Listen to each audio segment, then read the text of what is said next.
Hi guys, நான் தான் உங்களுடைய ப்ரோக்ராம் பிரெயின் பேசுகிறேன். இன்னைக்கு நம்ம ஸ்டார் அண்ட் டெல்டா டாபிக் பற்றி பார்க்க போகிறோம். இது ரொம்ப ரொம்ப சிம்பிளான டாபிக் தான். எதுக்காக இதை நான் டாபிக் படிக்கிறேன்றது சொல்லிடுறேன். இது வரைக்கும் நம்ம கரண்ட் வோல்டேஜ் அப்புறமேட்டு வந்து ரெசிஸ்டன்ஸ் எல்லாம் கண்டுபிடிக்கிறோம். அந்த மாதிரி நிறைய சம்ஸ் போட்டு காட்டியிருப்பேன் இல்லையா? தேவனியனை சொல்லி கொடுத்துருக்கேன், நாட்டான்ஸ் நிறைய தேரம்ஸ் பார்த்துருக்கோம், நிறைய ஃபார்முலா சொல்லி கொடுத்துருக்கேன் இல்லையா? அது இல்லாமல் என்னென்னா, ஒரு சர்க்கியூட்டில் ஒரு பர்டிகுலர் ரெசிஸ்டன்ஸ் ஒரு கரண்டோ ஒரு வோல்டேஜோ சம்திங் கண்டுபிடிக்கிறதுக்காக தான் நம்ம படிச்சிருப்போம்.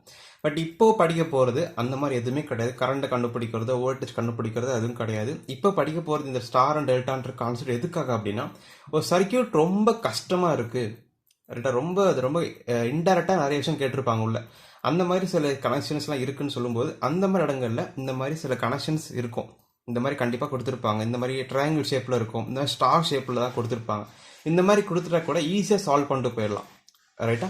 ஸோ ரொம்ப கஷ்டமான இடங்களை கூட அப்ளை பண்ணி ஈஸியாக செய்யக்கூடிய ஒரு விஷயம் தான் ஸ்டார் அண்ட் டெல்டா. அது சில ப்ராப்ளம்லாம் இருக்குது, நான் போட்டு காட்டுறேன். பட் இப்போதைக்கு what is star, what is delta பார்க்க எப்படி இருக்கும், எப்படி இந்த வேல்யூஸ்லாம் R1 வேல்யூ போட்டிருக்காங்களே எப்படி போட்டு கற்றுக்கோங்க. அப்புறம் சின்ன ஒரு டெரிவேஷன் போட்டு காட்டுறேன். Very simple. அதை ஃபஸ்ட்டு தெரிஞ்சுக்கலாமா? இதாக இருக்கும், இப்படி தான் ஸ்டார் தெரியுதா? மேலே ஒன்று போட்டிருப்பேன், 2 லைன் பிடிச்சிருப்பேன், வரைஞ்சிக்க தெரியுதா? இந்த ஷேப் தான் ஸ்டார், இது டெல்டா, ரைட்? ஓகே, இந்த மாதிரி போட்டிருக்கேன். இங்கே R1 இருக்கணும் ஃபர்ஸ்ட், R2 R3. இந்த 1 2 3 தான் போகணும் அவசியம் கிடையாது. நீங்கள் ஏபிசியோட போட்டுக்கலாம், அது உங்கள் விருப்பம் தான். நான் ஒரு புரியுன்றதுக்கு R1 2 R1 3 1 2 3 போட்டிருக்கேன், ரைட்டா? இப்போ பார்த்துக்கிட்டிங்கன்னா இந்த ரெசிஸ்டன்ஸுக்கு சப்ளை எங்கேருந்து வருதுன்னா கண்டிப்பாக R1 டேரெக்டாக வரணும். ஆமாம், அப்போது இந்த ரெசிஸ்டன்ஸ் பேர் R1, ரைட்? அப்புறம் R2க்கு சப்ளை வந்து டேரெக்டாக R2 2ன்ற லைனில் தான் வரணும், அப்போ இது R2. இந்த ரெசிஸ்டன்ஸ் பார்த்துக்கிட்டிங்கன்னா 3 அப்படிங்கிற இந்த லைனில் சப்ளை வரணும் கண்டிப்பாக, டேரெக்டாக போட்டிருக்கறனால அப்போ இந்த ரெசிஸ்டன்ஸ் பேர் R3. என்ன பண்ணிக்கிறது ரொம்ப சிம்பிள். இந்த லைனில் வந்தால R2, இந்த லைனில் வரதுனால இது லைன் R1, இது வர R2, இது வரதுனால இது R3.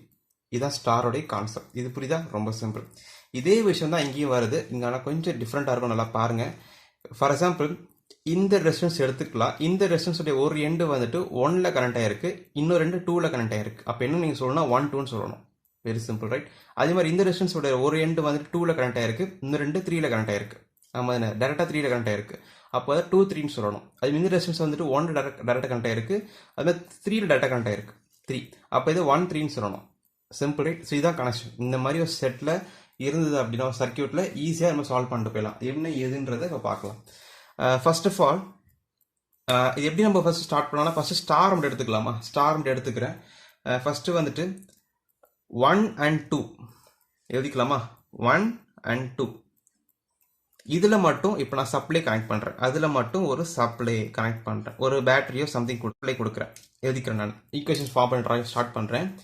1 and 2ல் மட்டும் சப்ளை கொடுக்குறேன். ஃப்ளோ உங்களுக்கு எப்படி இருக்கும்? இங்கே ஃபார் எக்ஸாம்பிள் இந்த மாதிரி கனெக்ட் பண்ணிச்சுக்கலாமா? இந்த மாதிரி கனெக்ட் பண்ணிட்டீங்க, இந்த மாதிரி கனெக்ட் பண்ணிட்டீங்க எக்ஸாம்பிளுக்கு, ஓகேவா? கனெக்ட் பண்ணிட்டீங்க. அப்போ சப்ளை எப்படி இருக்கும் அப்படின்னா R1லேருந்து R2 மட்டும் தான் போகும், R3 இருக்காது, பிகாஸ் நம்ம சப்ளை கனெக்ட் பண்ணல. அப்போ இப்படி தானே இருக்கும். அப்போ இது எப்படி இருக்குது பார்க்குறதுக்கு அப்படின்னா R1க்கு R2 சீரீஸாக இருக்குது. அப்போ இதுக்கு என்ன வரும் நமக்கு அப்படின்னா R1 + R2 போட்டாச்சா? ஒரு கோடு போட்டு இது ஃபர்ஸ்ட் செட்டு முடிச்சிட்டேன். அதே மாதிரி அடுத்து என்ன பண்ணுறேன் அப்படின்னா R2 இந்த 2ன்ற இந்த லைனையுமே இந்த 3ன்ற சப்ளை போட்டுறேன். இதை ரிமூவ் பண்ணிட்டேன், இது கிடையாது. இப்போ இதுக்கு மட்டும் சப்ளை கொடுக்குறேன், 2 3 சப்ளை கொடுக்குறேன். அப்போ எப்படி கரண்ட் ஃப்ளோ ஆகும் அப்படின்னா இப்படி ஃப்ளோ ஆகும், தெரியுதா? மேலே இருக்கிறது கரெக்டாக ஆகாது. 2 3 மட்டும் சப்ளை கொடுக்கறதுனால R2 R3 மட்டும் சப்ளை நமக்கு பாஸ் ஆகும். அப்போ அது எப்படி எழுதுறது அப்படின்னா அடுத்து இது 3 சப்ளை கொடுக்குறேன். அப்போ இதுக்கு நான் சப்ளை கொடுக்குறேன். நான் இப்போ கொடுக்கும்போது நமக்கு R2 + R3 ரைட்டா வந்துருச்சு, ரைட்? போட்டாச்சு. இப்போ அடுத்து என்ன பண்ணுறோம் அப்படின்னா இது 2 பண்ணி இது எழுதிட்டோம், இது 2 மட்டும் சப்ளை கொடுத்து எழுதிட்டேன். அடுத்து 1 3 சப்ளை கொடுக்குறேன், 1 and 3க்கு மட்டும் சப்ளை கொடுக்குறேன். இது ஒரு மெத்தடு, ஓகே? இது இப்படி தான் நீங்கள் டெரிவேஷன் ஸ்டார்ட் பண்ணணும், ஈஸியாக இருக்கும். அப்போ தான் பார்த்துக்கிட்டிங்கன்னா 1 3 மட்டும் கொடுக்கும்போது R2 டம்மி ஆயிடுது. அப்போ 1லேருந்து 3க்கு இப்படி தான் சப்ளை வரணும். அப்போ R1 + R3 பிகாஸ் சீரீஸாக இருக்குது, சீரீஸ் கனெக்ஷன். அப்போ R1 + R3, ரைட்? இப்போ ஒரு செட்டு முடிச்சிட்டேன். வெரி சிம்பிள், ரைட்டா? ஓகே, முடிச்சிச்சு. இப்போ இதுதான் வந்துட்டு என்னது நம்மளுடைய ஸ்டாரோடைய கான்செப்ட். ஸ்டாருக்கு சப்ளை கொடுக்கறது மூலிமா நமக்கு இந்த மாதிரி ரெசிஸ்டன்ஸ் ஃபுல்லாக இருக்குது, ஃபுல்லாக சீரீஸ் ஆட் பண்ணியிருக்கேன், ரைட்? முடிஞ்சிருச்சு. இப்போ தள்ளி வச்சிடலாமா? தள்ளி வச்சுட்டேன். அடுத்து டெல்டா எடுத்து வச்சுக்கலாமா? டெல்டா எடுத்து வச்சுட்டேன். இங்கே என்ன பண்ணீங்க? 1 2 சப்ளை கொடுத்தோன்னு பண்ணீங்க, 2 3 சப்ளை கொடுத்து பண்ணீங்க, 1 3 சப்ளை கொடுத்து பண்ணீங்க. அதே கான்செப்ட் இங்கே பண்ணலாமா? ரொம்ப சிம்பிள். இப்போ பாருங்க, இங்கே பண்ணது அப்படியே பண்ணுறேன். 1 and 2 சப்ளை கொடுக்குறேன். 1 and 2 சப்ளை கொடுக்குறேன். அப்போ என்ன ஆகுதுன்னு பாருங்க. அதே சப்ளை இப்போ 1 and 2க்கு சப்ளை கொடுக்குறீங்க. சிம்பிள் என்ன ஆகும்? அங்கே வரைஞ்சிக்கிறேன் சாம்பிளுக்கு. இப்படி சப்ளை கொடுக்குறேன், ரைட்டா? சப்ளை கொடுக்கும்போது எல்லாருக்கும் தெரிஞ்சது தான். இப்படி சப்ளை கொடுக்கும்போது இப்படி போகுமா கரண்ட்டு? எழுதிக்கலாம் அதை மட்டும். R12 இப்போ சப்ளை கனெக்ட் பண்ணிட்டீங்கன்னா இப்படி தான் கரண்ட் போகுது. R12 current எழுதிக்கிட்டேன். ஆனால் இன்னொரு வழியும் இருக்குது. இப்படியும் வரலாம், ஆனால் இப்படி தானே வரணும் இல்லையா? ஸோ இப்படி ஒரு லைன் இருக்குது அண்ட் இப்படியும் ஒரு லைன் இருக்குது. தெரியுதா உங்களுக்கு? அப்போ என்ன சொல்கிறேன் அப்படின்னா, இப்படி வந்தெல்லாம் எழுதிட்டேன் நான், ஓகே. ஆனால் இப்படி இதில் வரும்போது இது எப்படி இருக்குது? இந்த ரெண்டுமே சீரீஸாக இருக்குது. அப்போது சீரீஸாக எழுதிக்கோங்க. ஆட் பண்ணணும் சீரீஸ்னா இல்லையா? சாரி, ப்ளஸ் வரும் இந்த இடத்துல 2 3, ரைட்டா? சீரீஸாக இருக்குது. ஆனால் ரெண்டு சீரீஸாக ஆட் பண்ண என்ன இருக்கும்? பார்க்க இதுக்கு பேரலாக இருக்குது, ஆமாம் தானே? அப்போ பேரலல் பார்க்க எப்படி இருக்குது அப்படின்னா இந்த மாதிரி இருக்குது. இந்த மாதிரி வரைஞ்சிருக்கீங்க. இந்த ரெசிஸ்டன்ஸ் இந்த மாதிரி இருக்குது. இதுதான் இது, தெரியுதா உங்களுக்கு? ஸோ இந்த ரெசிஸ்டன்ஸ் தான் R12, இதுதான் வந்துட்டு R13, இது R23. தெரியுதா? இது எப்படி எழுதிருக்கேன்? நான் நேராக எழுதிருக்கேன். அப்போது இது ரெண்டு சீரீஸாக இருக்குது. சீரீஸை பண்ணிட்டீங்க அப்படின்னா இதுக்கு இது பேரலல், நம்ம அதான் எழுதிருக்கேன். இது சீரீஸு, சரி, ஒரு சிங்கிள் ரெசிஸ்டன்ஸு, இது சீரீஸாக இருக்குது. ஆட் பண்ணிட்டா ரெண்டு பேரலாக இருக்கும் எழுதிருக்கேன். இப்போ என்னென்னு புரியுதா? ரொம்ப சிம்பிள். இதே கான்செப்ட் தான் மற்றதில் அப்ளை பண்ண போகிறேன். இதெல்லாம் பாருங்கள். அப்புறம் அடுத்து வந்துட்டு 2 3, 2 and 3, 2 and 3. அப்போ 2 and 3 இதுக்கு மட்டும் சப்ளை கொடுக்குறேன், ரைட்டா? அப்போ நல்லா பார்த்துட்டீங்கன்னா இதில் ஒரு கரண்ட் ஃப்ளோ ஆகுதா? எழுதிக்கோங்க.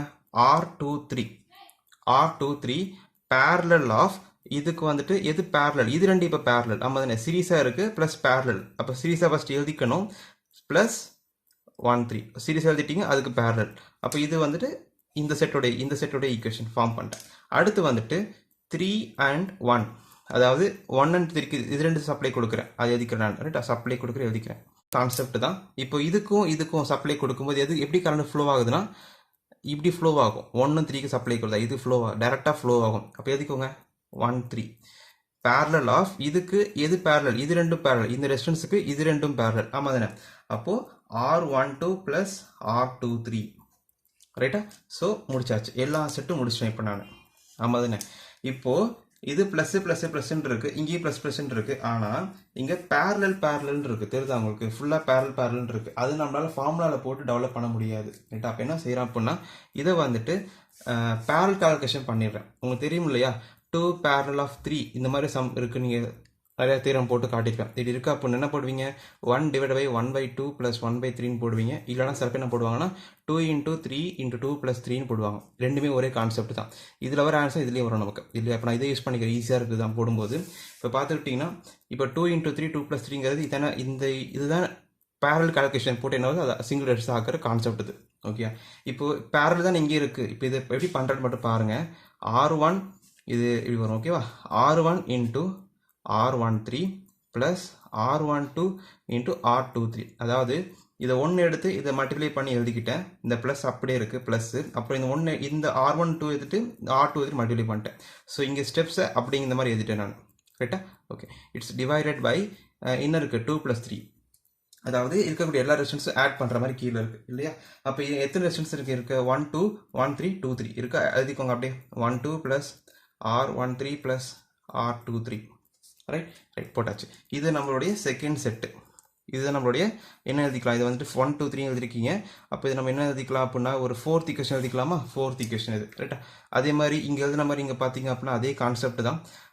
2 3 1 2 ப்ளஸ் R23 R13, ரைட்? அப்போ இருக்க எல்லா ஆட் பண்ணி கீழே எழுதுவீங்க இல்லை? இங்கே எழுதின மாதிரி 1 2 plus R13 plus R23, right? இது நம்மளுடைய ஃபிஃப்த் ஈக்குவேஷன், ரைட்டா? அடுத்து வந்துட்டு அப்புறமேட்டு வந்துட்டு R13 R12 plus R13 R23 divided by R12 plus R13 plus R23. ஒன்றும் இல்லை, பேரல் கால்குலேஷனாக இருந்தது இந்த மாதிரி பண்ணுவீங்க இல்லையா? அதுதான் இங்கே வேர்ட்ஸ் எழுதியிருக்கேன், வேற ஒன்றும் பண்ணல. ஸோ கீழே டிவைட் 2 plus 3 போடுறீங்க. என்ன மீனிங் அப்படின்னா இருக்க எல்லா ரெசிஸ்டன்ஸ் ஆட் பண்ணுறீங்க. டோட்டல் ரெசிஸ்டன்ஸ் மீனிங் இதுக்கு அதான் எல்லாருக்கும் டெல்டாவில் இருக்க எல்லா ரெசிஸ்டன்ஸும் ஆட் பண்ணி கீழே எழுதியிருக்கேன். R12 R13 R23 ஆட் பண்ணி எழுதியிருக்கேன். கீழே மல்டிப்ளை பண்ணுற மாதிரி எழுதியிருக்கேன். ப்ளஸ் போட்டிருக்கேன் பிகாஸ் உள்ள ப்ளஸ் இருக்கிறனால ப்ளஸ் போட்டிருக்கேன். இது நம்ம 6th ஈக்குவேஷன். இவ்வளோதான் ஈக்குவேஷன் முடிஞ்சிருச்சு, அவ்வளோதான். ரைட்டா? ஸோ இதான் 2 ஈக்குவேஷன். ஓகே, நடுவில் இருக்கிறது வந்துட்டு கிடையாது, ஏன்னா இதுலேருந்து கொண்டு வந்திருக்கோம். இதை விட்டுருங்க. ஸ்டாருக்கு வந்த ஆன்சர் இது. ஸ்டாருக்கு 1 and 2 சப்ளை கொடுத்தா இது வருது, 2 3 சப்ளை கொடுத்தா இது வருது, 1 3 சப்ளை கொடுத்தா இது வருது. அதே மாதிரி டெல்டாக்கு 1 2 சப்ளை கொடுத்தா இது வரும், 2 3 சப்ளை கொடுத்தா இது வரும், 3 1 சப்ளை கொடுத்தா இது வரும். என்னன்னு புரியுதா? இதுலேருந்து கொண்டு வந்திருக்கோம். ஆனால் சப்ளை கொடுத்தா எதுவும் வருது. Very simple. அப்போ நம்ம எப்படி எழுதிக்கலாம் அப்படின்னா, இதுக்கு இது ஈக்குவல், இதுக்கு இது ஈக்குவல், இதுக்கு இது ஈக்குவல். இப்போ அது வந்து எழுதி காட்டுறேன் பாருங்க, உங்களுக்கு ஈஸியாக புரியும். இப்போ உங்களுக்கு தெரிஞ்சு இல்லையா, இது ஸ்டாரில் கண்டுபிடிச்ச ஒரு செட்டு, இது டெல்டாவில் கண்டுபிடிச்ச செட்டு, ரெண்டுமே ஈக்குவல். பிகாஸ் 1 and 2 சப்ளை கொடுத்தா ஸ்டாரில் இது வந்தது, அதே 1 and 2 சப்ளை கொடுத்தா டெல்டாவில் இது வந்தது. இப்போ ரெண்டு ஈக்குவல் எழுதிட்டேன்னா இது ஈக்குவேஷன். ஸோ இந்த ஈக்குவேஷன்ல இருந்து தான் நம்ம அடுத்து எப்படி ஸ்டார்ல இருந்து டெல்டாவை கன்வெர்ட் பண்ணுறது, எப்படி டெல்டால இருந்து ஸ்டாரை கன்வெர்ட் பண்ணுறது, இதுல இருந்து தான் கண்டுபிடிப்போம். அதை பற்றி நம்ம அடுத்த வீடியோவில் பார்க்கலாம். இந்த வீடியோ பிடிச்ச லைக் பண்ணுங்க, ஷேர் பண்ணுங்க, சப்ஸ்கிரைப் பண்ணுங்க. அண்ட் இந்த யூடியூப் சேனல் டெலகிராம் குரூப் இருக்கு, நீங்கள் வேணா ஜாயின் பண்ணி உங்களோட கிளியர் பண்ணிக்கலாம். And my from program brain and have nice day. Bye.